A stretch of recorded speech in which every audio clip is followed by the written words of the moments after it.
Hi there, welcome to another episode of Tech Empowered. This is a podcast brought to you by Tech for Dev, a non-profit organization creating opportunities for economic prosperity through digital skills empowerment and advocacy. I am your host, Yemisi, and I'm so glad you're joining us today. On this podcast, we share real stories of people whose lives have been transformed by technology across Africa and beyond. These are stories of determination, discovery, and growth. And a silent reminder of the endless transformation that is possible in tech. At times, what you intend to do isn't always what you end up doing. Plans shift, passions evolve, and sometimes life just takes you somewhere completely new. That's exactly what happened to today's guest, Faith Olagoke. She started off studying microbiology at Obafemi Awolowo University in Nigeria, and in her final year, she came across the Women Techsters Fellowship. And with it came a surprising new direction, cybersecurity. So in this episode, we're going to hear directly from Faith about where it all started, how she managed the fellowship, with her final exams, what she's learned along the way, and everything else in between. So settle in, grab your favorite drink, and let's get into it. Hi, Faith. Thank you so much for joining us today. We are glad to have you on the podcast. So let's start from the beginning. Let's get to meet Faith. So can you introduce yourself? Who is Faith? Thank you so much for this opportunity. It's so good to be here. I'm Olagoke Faith, a graduate of Obafemi Awolowo University, Ile-Ife. I studied microbiology in school, but in my final year, I transitioned into cybersecurity with the help of Women Techsters Fellowship. I presently work as a cybersecurity engineer in one of the prestigious and best organizations top rated in Nigeria. That is just a little intro about me. I am also very involved in giving back to the community, so I get to volunteer and to help people scale up through their tech journey too, especially in relation to cybersecurity. Thank you. Interesting. Lovely to meet you, Faith. So what was growing up like for you? Did you start learning anything related to tech from a young age, or it was totally new in your final year? Okay, so the first time I would actually encounter anything around tech or come across anything related to tech had to be my final year. So I grew up in a kind of place where the only thing we knew about technology was how to use laptops, how to use computer, then Mavis Beacon and the likes. But there was no extensive exposure into things like software development, cybersecurity, and the likes. So there was really nothing that I could say pointed me to the direction of tech. And growing up, I was just always inside. Though I attended a secondary school where we had opportunities use the laptop. We had our personal laptops. We use clever boards in class and the likes, but nothing really pointed my direction to anything related to this depth of tech up until I came across Tech for Dev. Interesting. So studying microbiology in university, so why cybersecurity? How did you discover cybersecurity? What was that process like? So for me, I came across the flyer that led me to this path of cybersecurity. In my final year, I was preparing for my defense, so I was working on my project, and at the same time, I was running a business, a clothing brand. So at the time, I always was on social media, scrolling through statuses, and I was always on Twitter, the now X. So at a point in that year, I just was scrolling through status, and then I came across the flyer. So when I saw it, I just saw software development, cybersecurity, blockchain, and the like. There was nothing ever that had made me come across this field before I got into cybersecurity. So I knew nothing about it. I did not have an idea. All I just knew was I wanted to be a better person. I wanted to be a career woman. But at the time, I was into business, just business.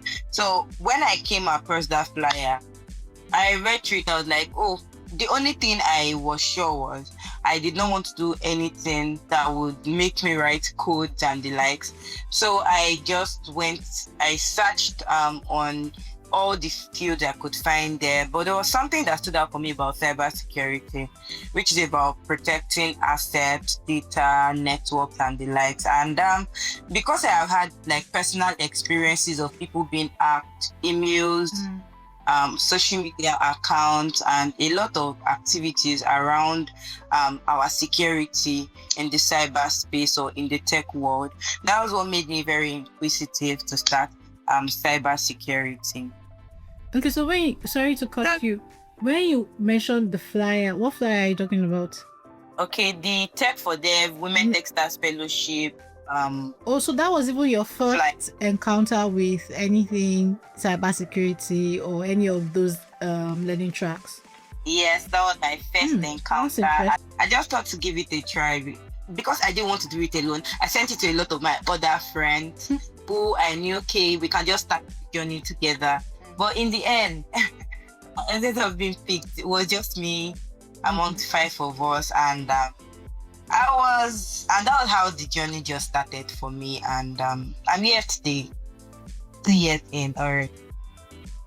That's interesting.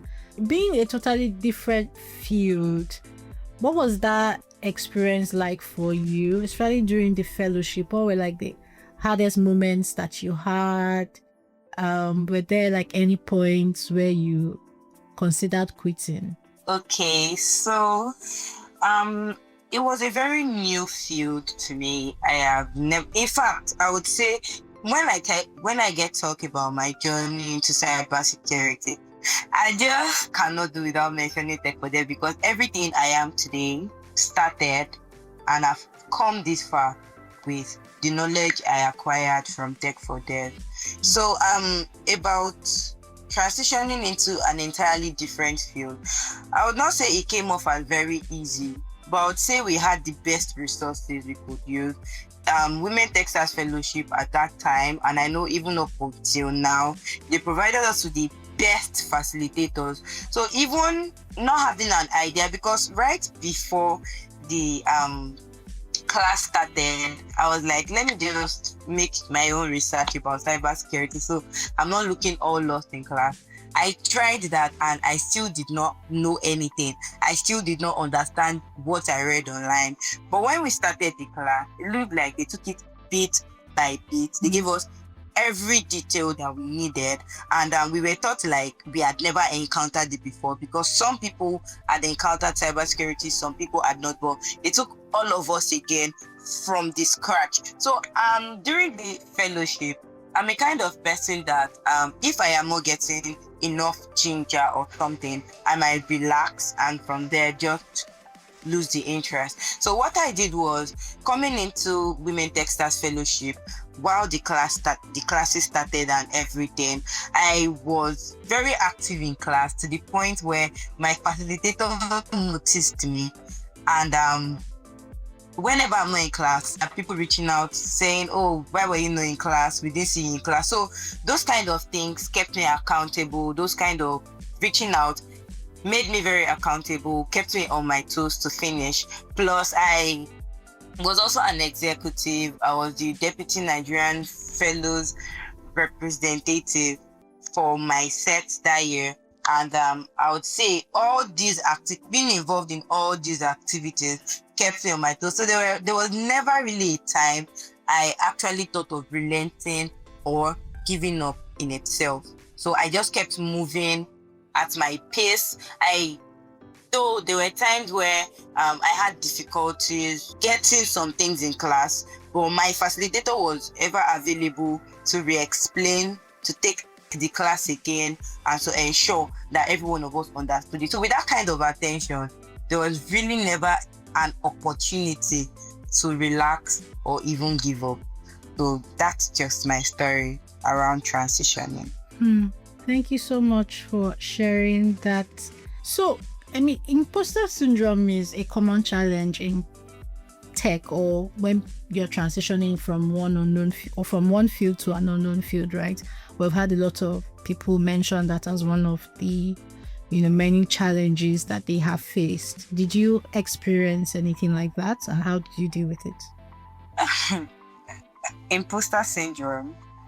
I experienced it almost for almost a year, if not more.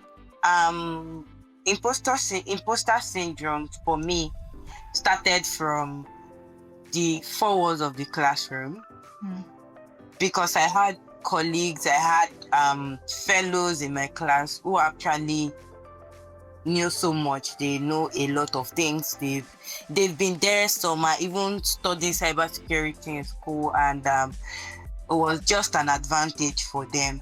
But how was I able to deal with imposter syndrome? I had to speak to myself. I just understood that when it comes to life and dealings about life, you would meet people who you are better than, and you meet people who are better than you, and you must learn to accept that. So that was one thing I accepted.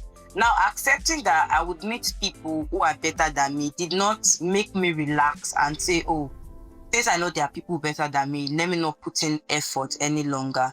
I kept putting in the effort. I kept learning. I kept trying to get certifications. I kept asking questions. I kept doing my due diligence. And in it all too, I'm going to say that I prayed a lot about my cybersecurity journey, because there was really nobody to initially look up to. There was nobody to talk to. My immediate environment had people who were not really exposed to this kind of things. My circle of friends at the time were not so involved in tech. So it was really hard to fall back and say, oh, please, how are you doing this thing? How do you get to walk past this phase without getting scared or without feeling less of yourself? But I was able to reach out to other fellows who I knew were doing very well, and I spoke with them. There were times we encouraged each other. There were times we put each other on our toes. We kept each other accountable to ensure you finish this, you do this particular task, because this one is actually one of the things you need to know, that when you get out there, you're not looking all lost when you see people talking about these things. So I prayed. I made sure I was very intentional about my journey, researching, reading, acquiring certifications. I spoke with people who could encourage me, especially the fellows around me that were into the same journey I was on. And finally, I made sure that I did not take any of these chances for granted. So I faced imposter syndrome many times, but it was about talking to myself, praying, and reaching out to people who could encourage me to keep running the race. Thank you for sharing that power of self-talk, right? Okay, so now you're done with the training and you gotten your first job role. What was that transition like? Was it a smooth transition? Did you face any challenges along the way? Okay, so getting my first job was super duper easy. And what I did was, at the time I was rounding up cybersecurity at Women Techsters Fellowship. I was preparing to go and serve, coincidentally. So it was a time for me to use the opportunity of my cybersecurity internship moment, to just combine it with my NYC and then know that I am just focused on cybersecurity. So at the time I went for service, other people had started getting internship roles, but I had not gotten mine. But when I was in camp, I started applying to roles. I reached out to people on LinkedIn. I think that's one thing that also really stood out for me during the fellowship. We were pushed to post on our social media platforms to be active, and that really helped me. through LinkedIn, I was able to reach out to people, and from there, I landed my first job, my first role. So I interned for about 3 months before I landed another internship that now turned into a full-time role for me. So landing my first job, I would say it was the power of being able to stay consistent on social media, put yourself out there, then being able to articulate what anybody can see on your CV. You should be able to talk about it, to tell people about it, so you don't look like the opposite of what is on your CV. So I was intentional that everything I had on my CV, I knew them. Then the power of people in your career and the power of putting yourself out there helped me get my first job. And yeah, I'm still on it. Thank you so much for sharing that. It's important to put yourself out there. Show your workings, right? Share the things that you've done, the things you're working on. That would help, at least show people your track record and show them what you can do. And that's really important. Thank you so much for sharing that. So now, presently, you mentioned that you're working at one of the biggest, how did you put it, cybersecurity organizations in Nigeria. So how, from all of the training and everything, how has that impacted, what you're doing now? Tell us a bit about what you're doing now. And you also mentioned something about volunteering. How have you been able to use the knowledge you've gained so far to impact anyone? Okay, so first of it all, I'm going to say that what I do right now, I work as a cybersecurity engineer, and basically in an MSSP, managed security service provider. And through this journey of cybersecurity, initially I was not able to put everything together because I was also just coming into the outside world. But I would say there were a few things that really helped me. First of it all, the soft skills training I learned throughout my training with Tech for Dev. So it helped me know how to manage people, it helped me know how to communicate. It helped me know how to put myself out there, to know when to speak, when not to speak. It taught me what a work environment actually looked like, and I'll say that has helped me a lot. First of it all, the soft skill. Then for the technical skill, there is always one more thing to learn, and I tell myself that every time. So when I see it looks like there is something I do not know, I just tell myself there's one more thing to learn. This is that one more thing that you need to learn. I took certifications. I'm still preparing for some certifications. And then I was open to learning. I've been trying my best and still trying my best to ensure that everything I need to learn, I am getting it. I am asking questions, and I'm able to also help people. So how am I able to combine my job with volunteering?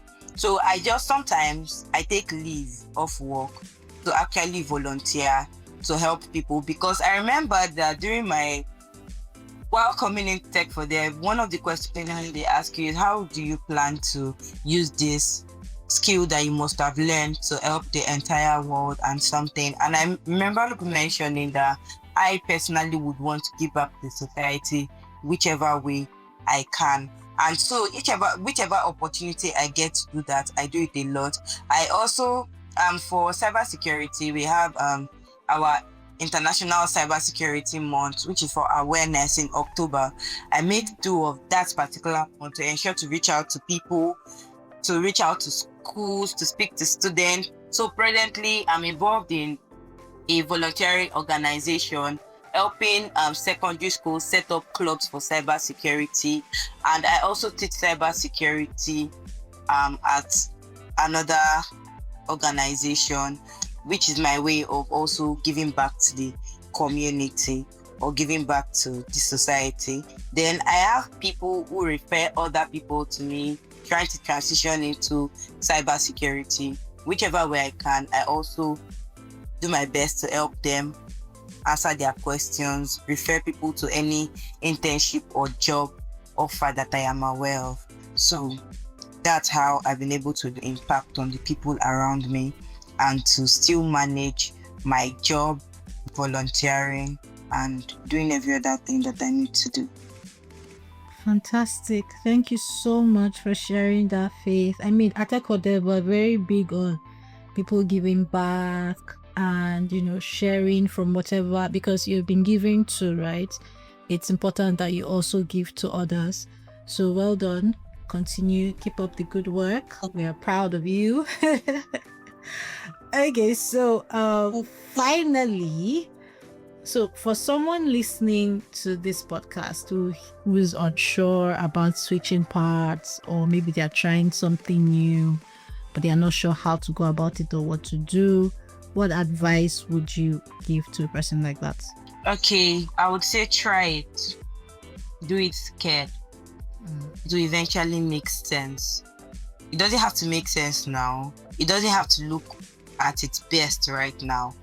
But each day you wake up to be very intentional about doing this cybersecurity, about taking your tech journey serious. It gets better over time. So it starts from baby steps, and then you just need to not get overwhelmed, seek mentorship, and do your due diligence, make your research, and be very, very committed to your journey. Don't start and stop, then start and stop. It makes it very overwhelming. Once you start the journey, take the baby steps, do it scared. Eventually, it is going to make sense. You just need to start. So that's my advice. Thank you so much. Just start.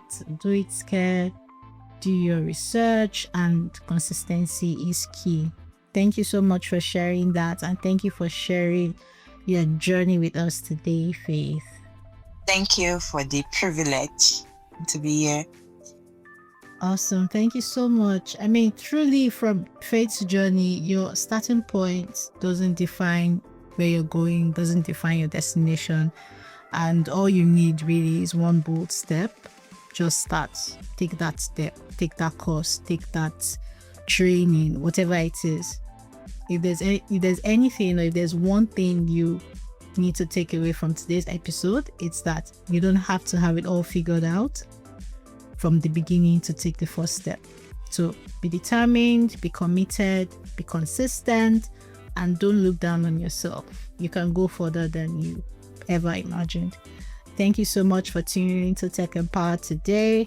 Don't forget to subscribe. If you've been enjoying our episodes so far, please share with others, connect with us on social media, and tune in next time for more stories of transformation. Until next time, I remain your host, DMC. Bye for now.